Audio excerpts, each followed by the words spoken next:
Hello साथियों, स्वागत है आपका इस यूट्यूब चैनल पे। तो जैसे कि आप देख पा रहे होंगे कि हम लोग यहाँ पे मॉडल सेट 2, आप सभी जानते हैं कि पांच मॉडल सेट रिलीज़ किया गया है और हम लोग मॉडल सेट 2 का सॉल्यूशन देख रहे हैं।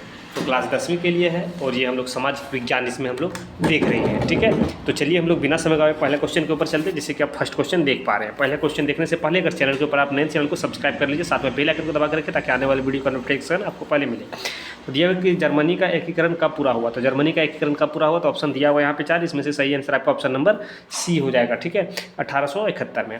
दूसरा क्वेश्चन है कि प्रसिद्ध पुस्तक हिंद स्वराज की रचना किसने की है, तो प्रसिद्ध पुस्तक हिंद स्वराज की रचना जो है वो महात्मा गांधी ने किया है। ऑप्शन नंबर ये आपका सही हो जाएगा। ठीक है, नेक्स्ट क्वेश्चन। और आप सभी साथियों को बता दें कि ये सभी प्रश्न VVI प्रश्न आप सभी को अच्छे तरीके से देख लीजिएगा, याद भी कर लीजिएगा। पूना पैक्ट कब पारित हुआ है, तो पूना पैक्ट जो पारित हुआ है वो है आपका सितंबर 1932 में। ठीक है, सितंबर 1932। नेक्स्ट क्वेश्चन के अर्थशास्त्रियों ने अंतर्राष्ट्रीय आर्थिक विनिमय में किन गतिविधियों प्रवाहों का उल्लेख किया है, तो उसमें जो किया गया है उसमें देखिए कि श्रम, व्यापार और पूंजी तीनों का किया गया है। ठीक है, आपका ऑप्शन नंबर डी हो जाएगा। नेक्स्ट क्वेश्चन नंबर हम लोग यहाँ पे देखते हैं पाँच दिया हुआ है कि जॉबर क्या था, तो जॉबर आप सभी जानते हैं कि पुराना और विस्तृत कर्मचारी था। ठीक है, जो ऑप्शन नंबर डी में दिया हुआ। भारत में पहला कपड़ा मिल कब और कहाँ लगाया गया, तो भारत में पहला कपड़ा मिल जो है सूरत में लगाया गया था, जो 1800 माफ़ कीजिएगा मुंबई में लगाया था, जो 1854 में। ठीक है, जो आपका ऑप्शन नंबर ये में दिया हुआ है। ठीक, नेक्स्ट क्वेश्चन नंबर हम लोग 7 देखते हैं। क्वेश्चन 7 जैसे कि आप देख पा रहे होंगे दिया हुआ है कि वुड ब्लॉक छपाई की तकनीक सबसे पहले कहाँ विकसित हुई, तो ये चीन में हुआ था, जो आपका ऑप्शन नंबर सी हो जाएगा सही। नेक्स्ट क्वेश्चन नंबर 8 हम लोग देखते हैं कि कॉर्न लॉ किस देश में पारित हुआ है, तो कॉर्न लॉ किस देश में पारित हुआ है, तो वो जो है वो ब्रिटेन में हुआ। आपका ऑप्शन नंबर ये सही हो जाएगा। क्वेश्चन नंबर 9 दिया हुआ है कि लोह एवं सशक्त नीति का प्रतिपादन किसने किया है, तो लोह एवं सशक्त नीति का प्रतिपादन जो है बिस्मार्क ने किया था, जो ऑप्शन नंबर आपका सी सही हो जाएगा। भारत में आर्थिक महामंदी का सबसे पुराना प्रभाव किस क्षेत्र में पड़ा है, तो भारत में जो है आर्थिक महामंदी का जो बुरा प्रभाव पड़ा है वो जो है आपका हो जाएगा कृषि क्षेत्र में। ठीक है ना, ऑप्शन नंबर ये आपका सही हो जाएगा। आगे दिया हुआ है कि श्रीलंका में किस समुदाय ने प्रमुख बनाए रखने का प्रयास किया, किस समुदाय ने प्रमुख बनाए रखने का प्रयास किया, तो सिंहली ने, जो आपका ऑप्शन नंबर बी सही हो जाएगा। क्वेश्चन नंबर 12 की ओर हम लोग बढ़ रहे हैं। क्वेश्चन 12 जैसे कि आप देख पा रहे हैं कि किस शासन व्यवस्था में सत्ता का केंद्र और राज्य के बीच विभाजन हुआ है, तो किस शासन व्यवस्था में होता है ये, तो ये जो आपका होता है हो जाएगा ऑप्शन दिया हुआ है इसमें से संघीय शासन व्यवस्था, जो आपका ऑप्शन नंबर बी सही हो जाएगा।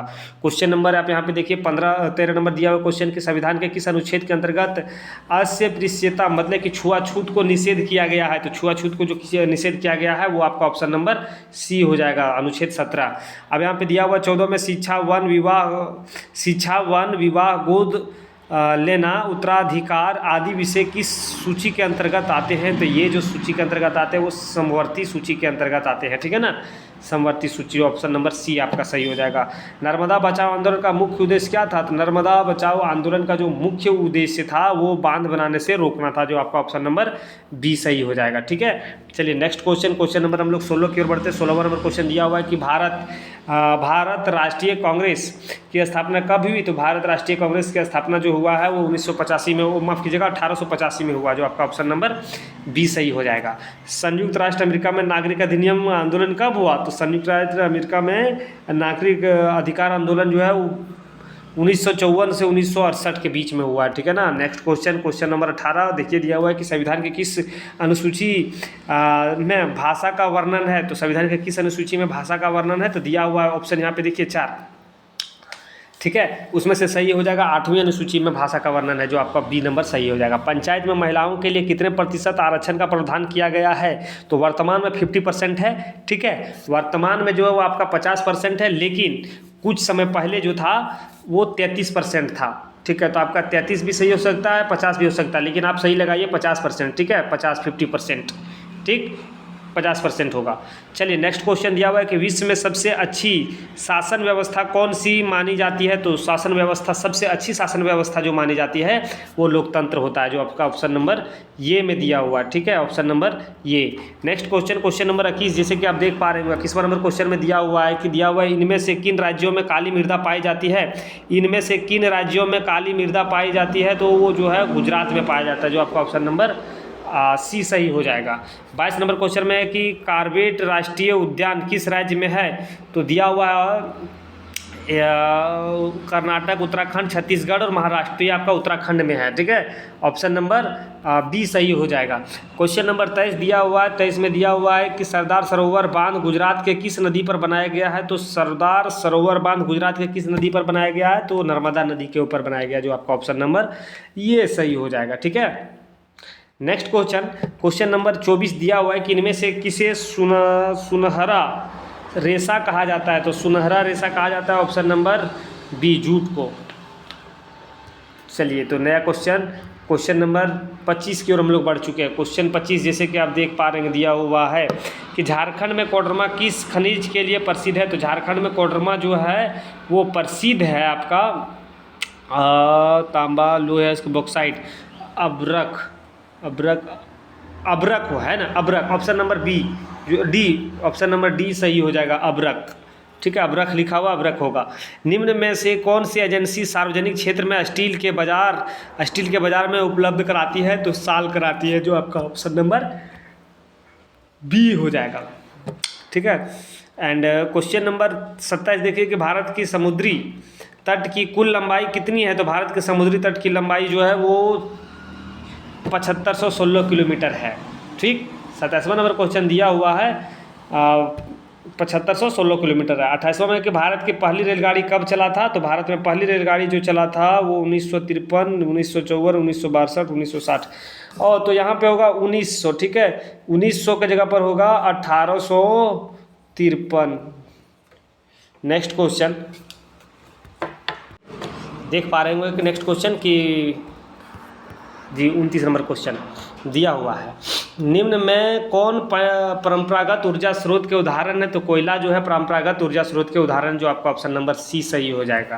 क्वेश्चन नंबर 30 दिया हुआ है 30 में कि 1992 में पृथ्वी सम्मेलन किस देश में आयोजित किया गया था। तो 1992 में पृथ्वी सम्मेलन किस देश में आयोजित किया गया था। तो इसका सही आंसर हो जाएगा ब्राज़ील में, जो आपका ऑप्शन नंबर सी हो जाएगा।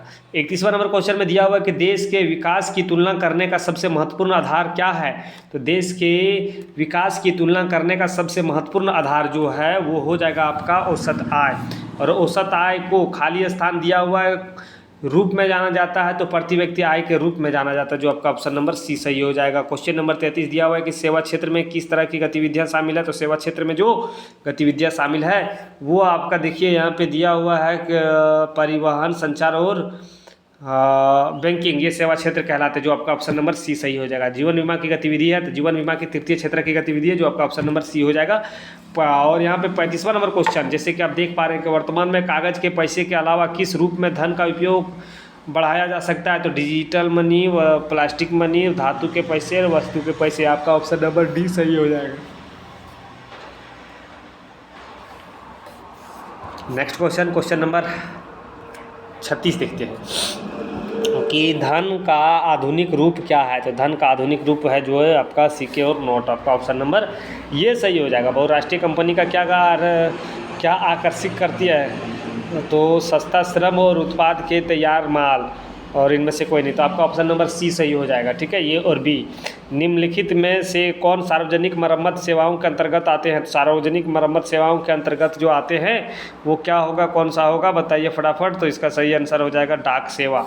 ठीक है, ऑप्शन नंबर डाक सेवा, जो ऑप्शन नंबर ये में दिया हुआ। 39 number question, 39 number question last question दिया हुआ है, क्या दे रहा है कि सूचना का अधिकार अधिनियम कब पारित किया गया। सूचना का अधिकार अधिनियम जो पारित किया गया है वो है आपका 2005 होगा। ठीक है, आपका 2005। And next question and last question कि आरबीआई के निर्देशानुसार बैंकों को अपने पास कुल जमा राशि का कितना प्रतिशत नकद रखना पड़ता है। तो मिनिमम 15%, 25%। ठीक है, जो आपका ऑप्शन नंबर बी आपका सही हो जाएगा। हम लोग साथियों 40 प्रश्न क्वेश्चन देखें, 40 प्लस क्वेश्चन देखें, और सभी क्वेश्चन VVI क्वेश्चन है, आप सभी को देख लीजिए और आप अच्छे नंबर लाइए। फिर मिलेंगे हम लोग नेक्स्ट पार्ट लेकर, तब तक आप सभी से अलविदा लेते हैं। जय हिंद।